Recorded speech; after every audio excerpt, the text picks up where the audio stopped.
네, 여러분 우리 같이 보실 말씀은요. 요한복음입니다. 요한복음 13장 34절, 35절 두 절을 살펴보도록 하겠습니다. 요한복음 13장 34절, 35절 말씀입니다.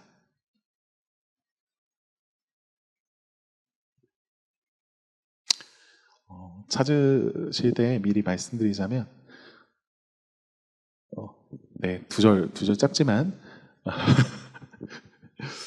짧게 하려고 노력했다라는 점 짧지 않아서 죄송하다는 점 같이 전해드립니다. 다 찾으신 줄 알고 제가 읽어드리도록 하겠습니다. 오늘 우리에게 주시는 말씀을 들으십시오. 새 계명을 너희에게 주노니 서로 사랑하라. 내가 너희를 사랑한 것 같이 너희도 서로 사랑하라. 너희가 서로 사랑하면 이로써 모든 사람이 너희가 내 제자인 줄 알리라. 아멘. 여러분 몇 년 전에 좀 유행했던 책인데요. 이름을 다들 들어보셨을 것 같습니다. 죽고 싶지만 떡볶이는 먹고 싶어.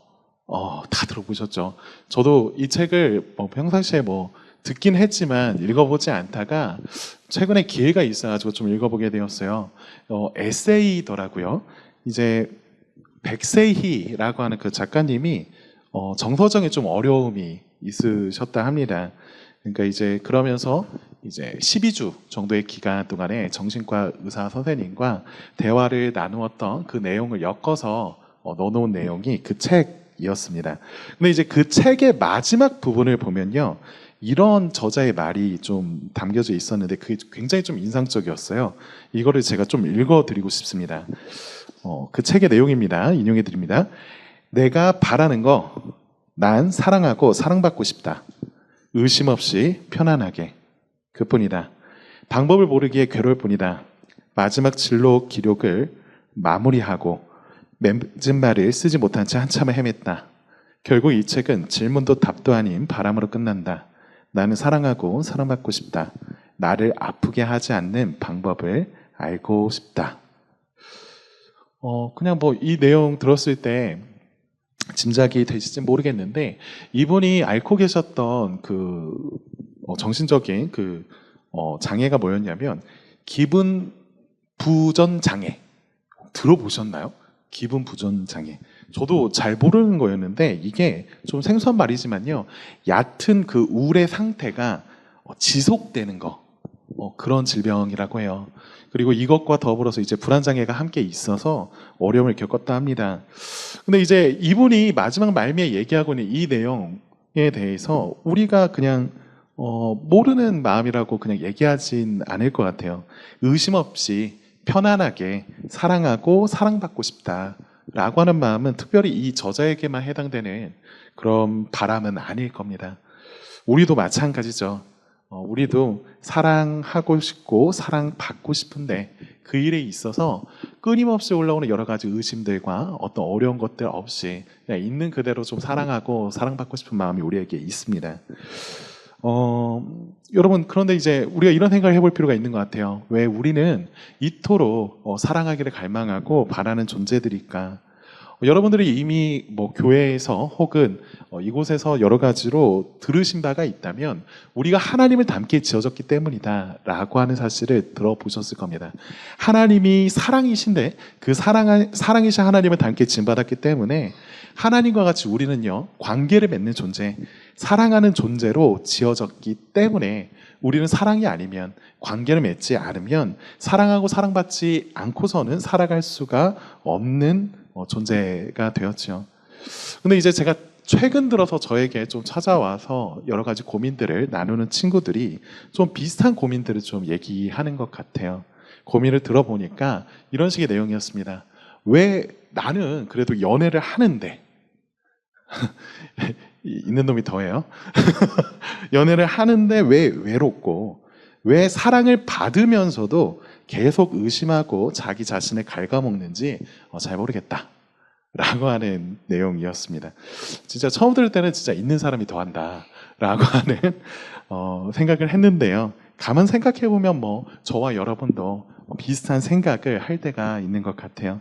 꼭 이게 연애가 아니더라도요. 우리 안에는 진짜 사랑을 바라는 그 마음, 그 근원적인 바람이 우리 안에 있으니까 그렇습니다. 여러분들은 이런 갈망이 일어날 때, 이런 바람이 일어날 때 어떻게 해결하시는지 궁금합니다. 사람들은요, 사랑받기 위해서 저마다 뭐 여러 가지 전략들을 펼치는 것 같아요. 그런데 이제 그런 전략들을 이렇게 막 다 꼬집어서 정리해 보면 저는 결국 두 가지 방식으로 좀 귀결되는 거 아닌가라는 생각을 했습니다. 첫 번째 전략은 이런 것 같아요. 더 나은 내가 되면 되겠다라고 하는 시도이죠. 더 나은 사람이 되거나 인정받을 만한 무언가를 내가 이루어가면 다른 사람들로부터 사랑받고 인정받게 되겠다라고 우리는 생각합니다. 그래서 자기 개발이나 아니면 자기가 그 성장해 나가는 것에 있어서 온 힘을 썼죠. 그리고 이런 전략은 분명히 처음에는 좋은 결과를 낳는 것 같습니다. 이런 높은 기준이 나를 계속 성장시키고요. 높여주는 것 같아요. 그런데 문제는 이거죠. 계속 그렇게만 하면 좋겠는데 왜인지 모르게 더 나아진 이유, 그러니까 이제 그 기준을 가지고 내가 더 성장해 보니까요, 그 높아진 기준이 자신을 편안하게 하고 안정되게 하기보다는 오히려 자신을 더 지치게 만들거나 불행하게 만들기도 한다는 겁니다. 사랑받을 만한 어떤 높은 기준을 찾았어요. 그리고 또 어느 정도 그것을 자신이 이룬 것 같은데 만족과 편안함이 아니라 초조함과 두려움이 커져가는 거죠. 자신이 계속 성취를 이루고 그 수준에 계속 머물지 못한다면, 그러니까 더 이상 그 수준이 아닌 상태에 이르게 된다면 매번 사람들에게 썩 괜찮은 사람으로서 자신이 비춰지지 못한다면 자신이 지금 누리고 있는 이 좋음의, 이 사랑을, 이 인정을 언젠가는 잃게 될지도 모른다라고 하는 그 두려움이 함께 따라오는 것 같습니다. 이게 뭐 첫 번째 전략으로 보통 사용하는 방식 같고요. 또 이제 제가 생각해 보니까 두 번째 전략으로 아예 반대 방향으로 가는 것도 있는 것 같아요. 그러니까 더 높은 나 자신으로, 더 나 자신이 되고자 하는 그 방식이 아니라 반대로 나는 원래 이 정도밖에 되지 않아. 더 낮은 나를 받아들이는 거죠. 그냥 다 됐고 나의 한계를 인정하고 편하게 살자 라고 하는 태도입니다. 이게 무슨 뭐 여러분 보시기에 이게 어떻게 사랑받는 태도가 되겠냐 싶지만요. 적어도 자기 자신만은요, 자기를 상처 주지 않고 사랑해 줄 수 있으니까 나름 꽤 괜찮아 보이는 전략입니다. 우리가 보기에도 이런 전략 취하는 사람들이 곁에 있다면요, 우리는 그 사람 보면서 자신이 완벽하지 않다는 걸 쉽게 인정하거든요. 그렇게 털털해 보이고요, 당연히 그냥 괜찮게 살아가는 것처럼 보여요. 그렇지만 진짜 문제는 따로 있습니다. 겉으로는요 더 낮은 자신을 받아들이지만 그 기준을 정하는 건 끝까지 자기 자신이에요. 이게 무슨 말이냐면, 낮은 자존감으로 사람들의 호의와 사랑을 의심하는 경우를 생각해 보면 이해가 될 겁니다. 더 낮은 나에 대한 그 집착은요, 상대방이 나를 사랑한다라고 하는 것을 어렴풋이 알아요. 아는데 내 자신이 나를 두고서 너무나 무가치하다라고 바라보기에 만들곤 하죠. 그래서 스스로 자신이 별로라고 생각하기 때문에 다른 사람이 나를 사랑한다라고 하는 거, 그거 가식처럼 생각하게 됩니다. 아마도 이 사람은 나를 잘 모르기 때문에 이것을 사랑이라고 말하는 걸 거야. 혹은 그러한 부분은 잘못된 거라고 말하곤 하죠. 여러분, 낮은 자존감으로서 자기 연민과 열등감에 빠질 때를 생각해 봐도 그렇습니다. 겉으로는요 자신이 보잘것없고 낮은 사람이라고 말하지만요, 실제로는 적어도 자신은 이런 정도의 사람이야 되는데 그것에 미치지 못하는 자기의 이런 상태라고 하는 게 힘들어하는 그 마음을 갖는 게 그런 자기 연민과 열등감이 나타날 때의 모습이죠. 그러면 결국 그 기준을 계속 정하고 있는 것은 끝까지 자신입니다. 제가 이 두 가지 전략을 얘기하는 데 있어서 그러니까 이제 이런 거였죠. 사랑받기 위해서 더 나은 내가 되거나 아니면 더 낮은 나 자신을 그냥 받아들이는 거, 인정하는 거. 이것은요, 생각해 보면 공통점이 있어요. 중요한 공통점이 있는 게 다른 게 아니라 바로 자기 자신의 몰두하는 겁니다. 자기 사랑이라고 하는 그 테두리 안에서 모든 것을 해석하고 바라보려고 해요. 여러분들이 이 말을 듣고 예상할 수 있겠지만요. 이런 전략으로는요. 우리가 진짜 원하는 그 사랑, 우리가 원하는 그 관계를 누리기가 쉽지 않습니다. 그런데 오늘 우리가 읽었던 그 말씀에서 예수님이 하시는 그 사랑의 방식은 조금 다른 것 같습니다. 아니, 아예 다르죠. 여러분, 우리 같이 한번 오늘 읽었던 34절 말씀을 다시 한번 읽어봤으면 좋겠는데요. 한 번만 읽을 겁니다. 34절 말씀을 같이 한번 읽어봅시다. 시작. 새 계명을 너희에게 주노니 서로 사랑하라. 내가 너희를 사랑한 것 같이 너희도 사랑하라. 네. 서로 사랑하라 라고 예수님 말씀하십니다. 너무 당연해 보이는 말씀이에요. 그렇지만 이 말씀이 단순히 윤리적으로 명령하는 그 정도가 아닐 겁니다. 우리는요, 그걸 어떻게 할 수 있냐면 이 말씀이 주어진 맥락을 주목할 필요가 있어요. 지금 예수님은 사실 십자가에서의 그 십자가에서 예수님이 달려 돌아가시는 그 일이 일어나기 직전에 자신을 따르는 제자들과 마지막 식사를 하는 자리에서 이 말씀을 제자들에게 하셨습니다. 그 제자들은요, 예수님이 앞으로 무엇을 앞두고 지금 걸어가야 되는지를 알지 못하고요, 여전히 서로 높아지려고 하는 중이었어요. 식사를 하는 도중에 가롯 유다라고 하는 제자 있죠. 그 제자는 예수님을 팔아먹기 위해서 밖으로 나가버립니다. 그리고 이후에 우리가 말씀을 이렇게 뒤로 보면 알겠지만 제자들은요, 결국 그런 예수님을 배반하고 도망할 거예요. 여러분, 이 상황을 지켜보고 있는, 지나고 있는 예수님의 마음이 어떨까? 라고 하는 걸 우리가 생각해 보면요, 예수님의 마음 정말 쉽지 않았을 것 같습니다. 그런데요, 그런 와중에도 예수님은 자기를 따르고 있는 그 제자들의 발을요, 손수 씻기시고요, 그들에게 나아가서 서로 사랑해야 한다라고 가르치고 계시죠. 이토록 섬기고 사랑한 결과 배반을 당하고 죽음에 처할 그분이요, 자신처럼 사랑해야 된다라고 지금 제자들에게 말씀하고 계세요. 여러분, 이걸 보면요, 예수님이 보이시는 그 사랑, 그 사랑의 독특한 특징이 나타납니다. 생각해 보면요, 기존 우리의 방식과 특별히 다른 게 있다면 예수님의 그 사랑의 방식에는 초점이 달라요. 우리는요, 사랑을 할 때 나를 중심으로서 생각하면서 사랑하고 사랑받고자 합니다. 그렇지만요, 예수님은 다른 이의 피로를 부고요, 그 피로를 위해서 사랑하고자 합니다. 여러분, 이게 예수님이 우리의 필요가 중요하지 않다라고 말씀하시는 게 아니에요. 그 필요, 그 갈망은 당연히 하나님이 우리에게 주신 거잖아요. 그렇지만 그것을 채워가는 그 방식에 있어서 우리와 순서가 다른 것이 있다라는 거죠. 여러분, 사랑받고 싶다는 그 바람, 이것은요, 창조 당시에 하나님께서 우리에게 주신 좋은 것입니다.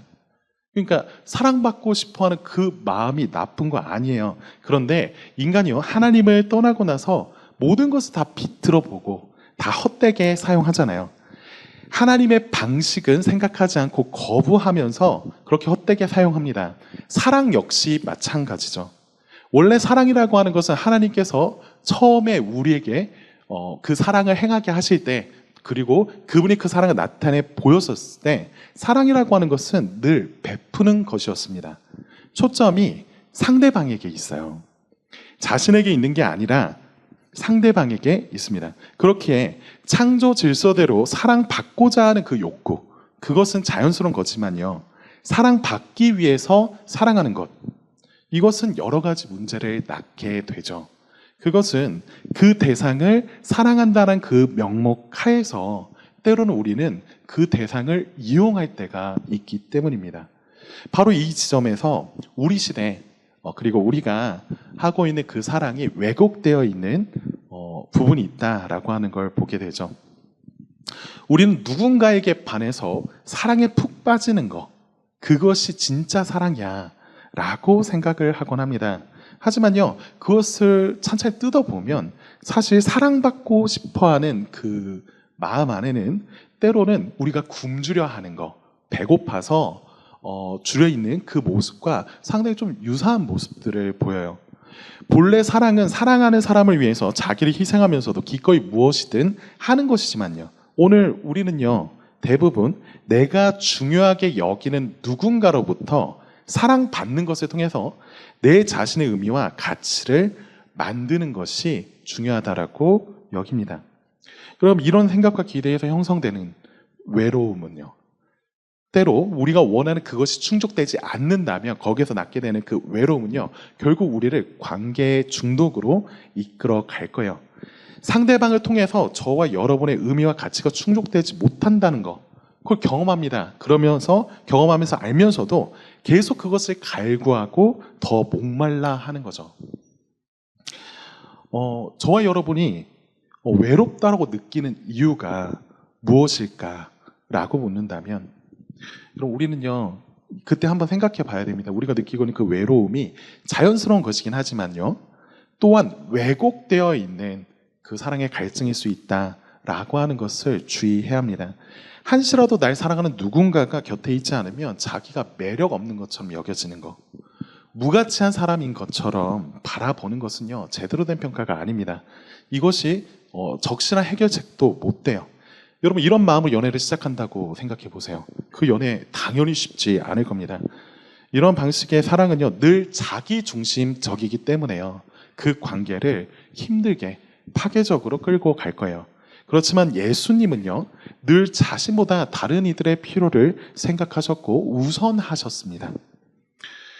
그래서 우리 역시 이 예수님처럼 제대로 사랑하려고 결심하면요, 그러니까 예수님처럼 내가 아닌 다른 이들의 필요를 우선으로 생각하고 사랑하겠다라고 결심해 본다면요, 마음 한켠에 걱정과 부담이 올라오는 것 같아요. 어느 정도로 우리가 흉내 내볼 수 있잖아요. 예수님께서 이렇게 말씀하셨죠. 서로 사랑하라 라고 하시고 끝나지 않으셨고요, 거기서 더 나아가서 내가 너희를 사랑한 것처럼 서로 사랑하라고 말씀하시잖아요. 어느 정도는 우리가 흉내 내보겠는데, 예수님처럼 사랑하라고 하는 이 말씀, 그대로 우리가 한다면요, 그냥 먼저 그 사람의 유익을 살피는 걸로 끝나는 게 아니라 그 사람의 유익을 위해서 예수님이 하신 것과 같이 기꺼이 그 희생으로, 내가 죽을 수도 있는 그 선택으로 나아가라 라고 하는 소리잖아요. 예수님 말씀대로 우리가 한다면요, 우리는요, 우리의 돈을, 우리의 시간을, 우리의 감정을 희생하는 방식으로 사랑하게 될 겁니다. 여러분, 이게 쉬울까요? 쉽지 않을 거예요. 어려울 겁니다. 무엇보다도 우리를 부담스럽게 하는 게 있다면, 이렇게 다 했는데 내가 안 채워질까 하는 그 걱정이요. 이 모든 게 헛일이 될까 하는 그 두려움이 있죠. 계속 사랑만 하다가 사랑은 받지 못할까 봐, 그러다가 탈진할지 모르겠다라고 하는 그 두려움이 우리 안에 있습니다. 그렇게 사랑하면 그럼 나는 누가 사랑해 주지? 라는 생각을 하게 될 것이라고 우린 걱정하면서요, 예수님의 이 명령이 우리에게 좋은 것인가 의심하지요. 그래서 예수님처럼 서로 사랑한다라고 하는 거, 우리가 생각해보면 물론 그러면 좋겠지만 그건 드라마나 다른 사람들의 이야기일 뿐, 적어도 지금 나에게 혹은 내가 겪고 있는 이 현실 안에서는 이루어질 수 없는 것처럼 여겨지죠. 불가능한 일처럼 보입니다. 그렇다 보면 우리는 사랑하기는커녕 사랑받기에도 벅찬 우리가 다른 사람을 사랑한다는 게 진짜 가능한가 하는 의심까지 하게 되죠. 예수님이 봐도 우리의 실제 현실은 그렇지 않지만 지금 이 말씀하시는 게 그냥 노력이라도 하는 게 안 하는 것보단 낫다 라고 하면서 말씀하시는 거 아닌가 라고 하는 데까지 이룰 수도 있습니다. 그렇지만요, 지금 이 말씀을 우리에게 건네시는 예수님의 의도는요, 우리를 불행하게 만들려고 이 명령을 주시는 게 아닙니다. 도리어 내가 너희를 사랑한 것 같이 너희도 서로 사랑하라 라고 하는 이 말씀을 우리에게 주시면서 예수님의 마음은요, 우리가 정말 그 사랑으로 행복해지길 바라셨어요. 그렇기에 이 계명은요, 이 새로운 계명은 우리의 행복을 위해서 주어진 선물입니다.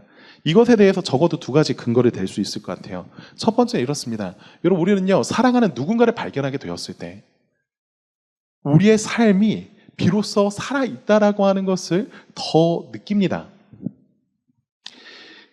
누군가 사랑할 대상을 그냥 없이 살아가다가 그런 대상을 만났어요. 발견했습니다. 그리고 그를 위해서 온 힘을 다해서 시간과 에너지를 쏟을 때 뭔가 우리의 지금 쏟는 이 시간이 좀 다른 것처럼 느껴지죠.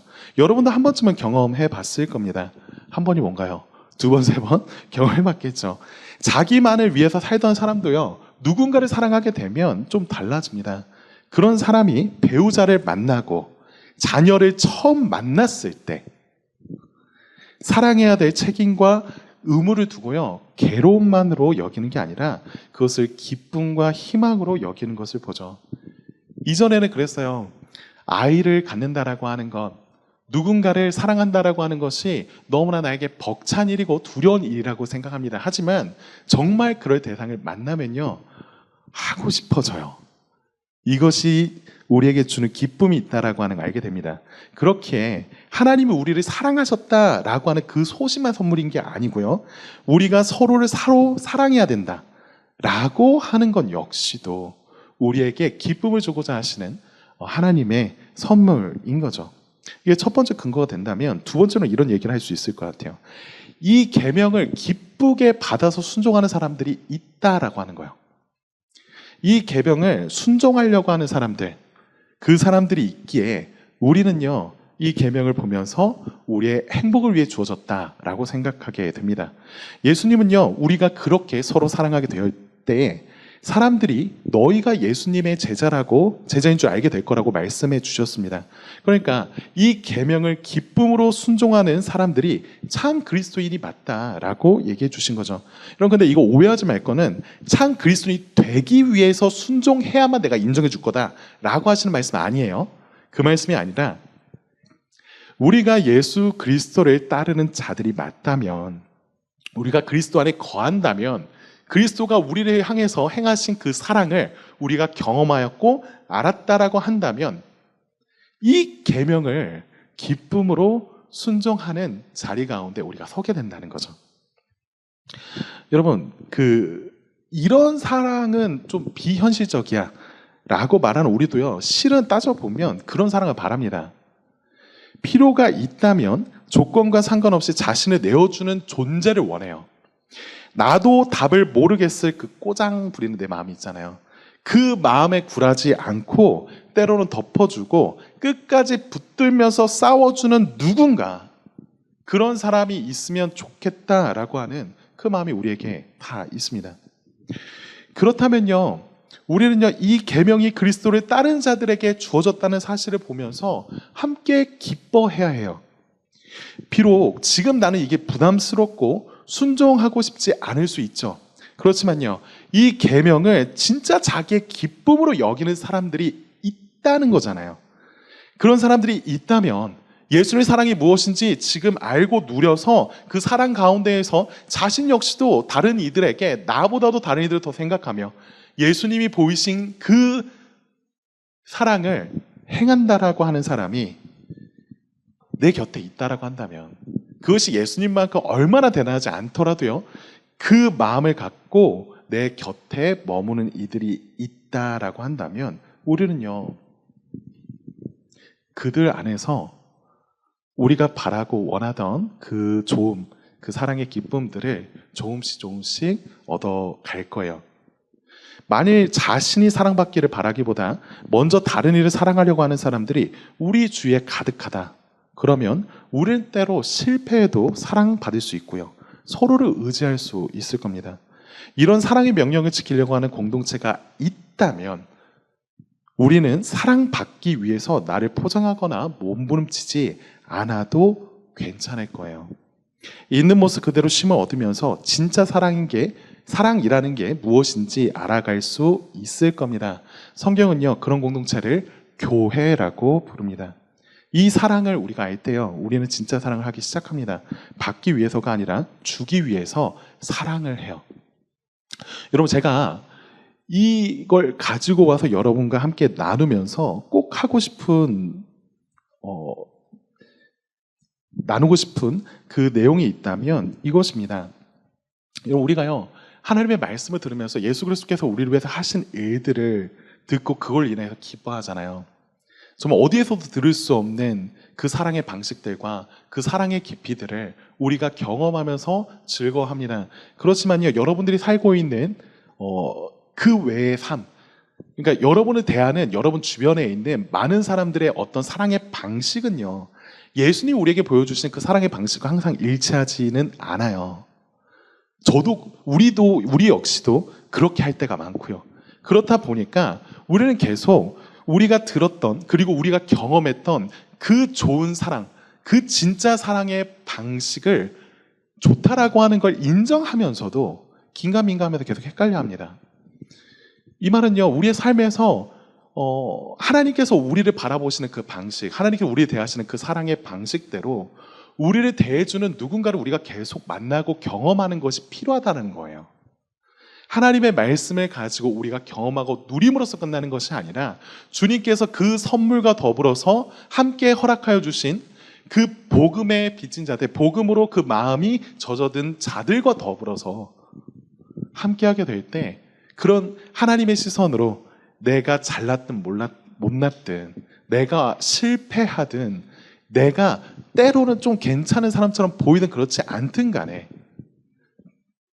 나와 계속 같이 씨름해 줄 수 있는 그 하나님이 바라본다는 그 시선으로 나를 계속 바라봐 줄 수 있는 그 공동체가 우리는 필요로 합니다. 여러분, 그렇게요, 우리는 교회 안에서 하나님께서 말씀하신 진짜 사랑의 방식을 경험하고 누리는 그 행복을 경험할 수 있습니다. 그렇게 이제 결론을 짓자면요, 여러분, 역설적이게도 사랑받기를 바라는 우리의 바람은요, 예수님처럼 서로 사랑하라고 하는 그 명령을 통해서 충족된다는 점을 기억합시다. 그렇다면 우리에게 이제 필요한 것은 그냥 구체적인 실천일 거예요. 세 가지의 적용을 간단히 드릴게요. 첫 번째는 이렇게 말씀드리겠습니다. 여러분, 이 내용, 서로 사랑하라고 하는 거, 예수님께서 말씀하신 것처럼 서로 사랑하라고 하는 거, 예수님께서 우리 사랑하신 것처럼 서로 사랑하라고 하는 거, 이거 너무 당연한 거잖아요. 그렇게 하는 사람들이 내 곁에 많으면 당연히 행복하겠다. 너무 당연하죠. 그런데요, 여러분, 이 당연한 것을 그냥 끄덕이지만 말고요, 좀 합시다. 여러분, 행하지 않는다면요, 예수님께서 말씀하신 대로 우리가 그분을 따라서 이 다른 이들을 사랑하기를, 나의 유익보다 다른 이들을 먼저 구하기를 우리가 실천하지 않는다면요, 저와 여러분은 여전히 자기 자신을 높이다가 지치거나 자신을 사랑받을 자격이 없다고 생각하는데 이르게 될 겁니다. 왜요? 남들을 향해서 여러분들이 바라보는 그 시선, 남들을 향해서 행하는 여러분들의 그 손길과 같이 하나님이 저와 여러분을 대하신다라고 결국 생각하게 될 거예요. 왜냐하면 우리는 그런 방식으로 사랑하고 있고 그러한 사랑의 방식이 우리에게 익숙하기 때문에 하나님 역시도 우리에게 그런 식으로 대하는 거 아니야? 라고 하는 오해를 계속 가져온다라고 하는 거죠. 그러니까요, 여러분이 보시기에 여러분 곁에서 좀 어색한 사람들, 그리고 여러분 보시기에 여러분 그거 잘 아실 거예요. 여러분 자신의 그 필요들, 내가 이 교회에 있으면서 내가 한 주 살아가면서 나에게 이런 것들이 필요하다라고 하는 걸 느끼는 만큼 다른 이들도 그런 것들을 느끼면서 살아갑니다. 여러분, 나와 같은 자를 좀 찾아보십시오. 그리고 여러분이 할 수 있는 작은 것에서부터 그 사랑을 한번 실천해 봅시다. 한 사람에게라도 관심을 갖고 돌보고요, 연락해보고, 일상의 자리에서도 또 마찬가지로 우리가 얘기할 수 있겠죠. 우리의 주변에 있는 사람들을 우리의 경쟁자로 생각하는 게 아니라 동행자로 바라보십시오. 작은 섬김으로 시작하면 됩니다. 받은 사랑을 우리는 함께 나눠야 됩니다. 우리 그것을 위해서 행하라 라고 하는 게 첫 번째 적용이고요. 두 번째는 이런 겁니다. 여러분, 이런 얘기를 들으면서 뭐 알긴 알겠는데 그게 나한테 와닿지는 않습니다. 그러니까 못하겠습니다.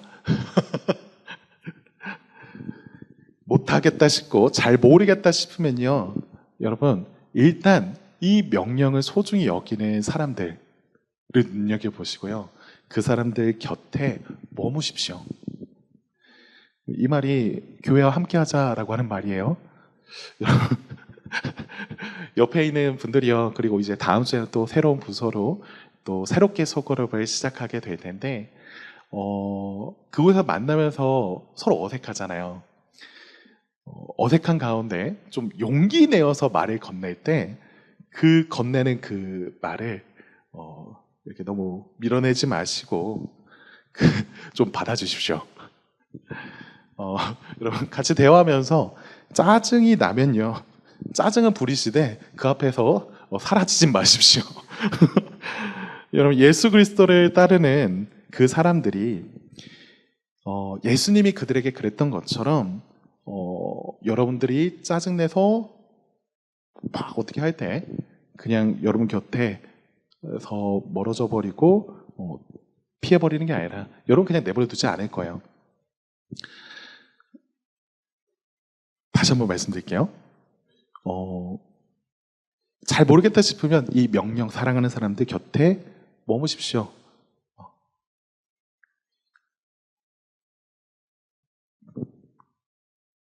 네. 자, 그리고 마지막 적용. 이 모든 것에 있어서 우리가 계속으로 다시 돌아갈 지점이 있다면, 먼저 하나님과의 관계에서 그리스도의 그 사랑, 그리스도가 나를 어떻게 대하셨는지 늘 다시 경험하는 자리로 가야겠다라는 겁니다. 우리가 매일 예수님이 우리를 향하여서 하신 그 일들에 대해서 묵상하는 자리로 가야 합니다. 우리 있는 모습 그대로 그 하나님께 같이 나아갑시다. 그리고 받은 사랑을 기억하고 감사하십시오. 여러분 예수님을 생각해 보면요, 예수님은 이러셨어요. 하나님 아버지를 정말 사랑하셨잖아요. 예수님이 그 아버지를 사랑하심으로써 그 하나님 아버지가 가장 원하시는 바 그 뜻을 이루기 위해서 아무런 자격이 없는, 그리고 여전히 예수님을 무시하고 미워하며 계속 이기적으로 구는 그 죄인들을 위해서 예수님은요 기꺼이 자기를 내어주셨습니다. 제가 기꺼이라고 말했지만 이거 쉽지 않은 일이었어요. 여러분 예수님 왜 자신의 몸을 찢고 피를 흘리셨느냐? 너희도 이렇게 사랑하라고 하는 그 멋진 말 정도를 남기기 위해서가 아니라 우리가 실제 그렇게 사랑하고 사랑받는 행복을 누리길 원하셔서 그러셨죠. 여러분 오해하지 말아야 될 게 있습니다. 예수님은요 우리를 무조건적으로 사랑하신다 라고 하실 때 그 말이 우리가 우리 스스로 내 마음에 들지 않을 때에도 그 더럽고 가치 없는 나를 예수님이 다 알면서도 그냥 다 품고 넘어가 준다, 다 괜찮다 라고 하는 데에서 예수님의 그 사랑이 끝난다라는 게 아닙니다. 여러분 만일 예수님이 우리를 무조건적으로 사랑하신다고 하는 말을 그냥 너의 잘못을 다 덮고 다 넘어가 줄게 정도로 이해하고 계신다면요, 저와 여러분 마음에는요 분명히 한켠에 불편한 게 계속 남아있게 될 거예요. 왜요? 다른 사람은 몰라도 우리 자신은 알잖아요.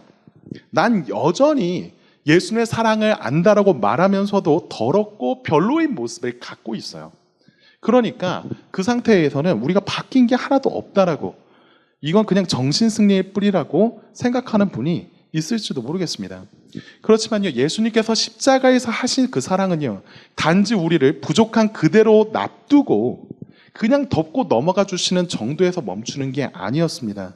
예수님은요 그 더럽고 부족한 나를 데리고요 십자가로 함께 향하시는 분이십니다. 그분은요 우리에게 더럽지만 그냥 눈 딱 감고 사랑한다라고 말해줄게 라고 하지 않으셨고요, 그 십자가에서 나의 그 모든 추악함을 끌어안고 함께 죽으셨고 함께 사셨습니다. 그 꼴보기도 싫던 더럽고 너무 보기 싫었던 내 모습을 예수님이요 십자가 위에서 그냥 덮은 게 아니고요 다 치우시고요 당신의 아름다운 것들로 채워 놓으셨다라는 거예요. 그러니까 우리는 그분이 십자가 앞에서 보여주신 그 사랑, 그 앞에서 우리가 갖고 있었던 기준들 다 내려놓을 수 있습니다. 나만 바라보는 거 포기할 수 있습니다. 더 이상 더 나은 내가 되려 한다거나 어쩔 수 없다는 듯이 자기를 포기하지 않아도 괜찮아요. 의심 없이 편안하게 사랑하고 사랑받을 수 있는 길이 그 예수님이 보이신 그 십자가에 있습니다. 나 대신 십자가에서 아파하신 그 예수님, 그 예수님이요, 나를 아프게 하지 않는 방식으로 저와 여러분을 가치 있게 높이실 겁니다. 그렇게 우리는요, 우리 자신이 주님이 주신 그 사랑을 가지고 있는 그대로 그 사랑을 받아 누리면서 다른 이들에게로 기꺼이 나아갈 수 있는 용기를 얻을 수 있게 될 거예요. 저와 여러분들이 이 사랑 앞에 계속 설 수 있으면 좋겠습니다. 우리 함께 그 사랑 앞으로 나아갑시다.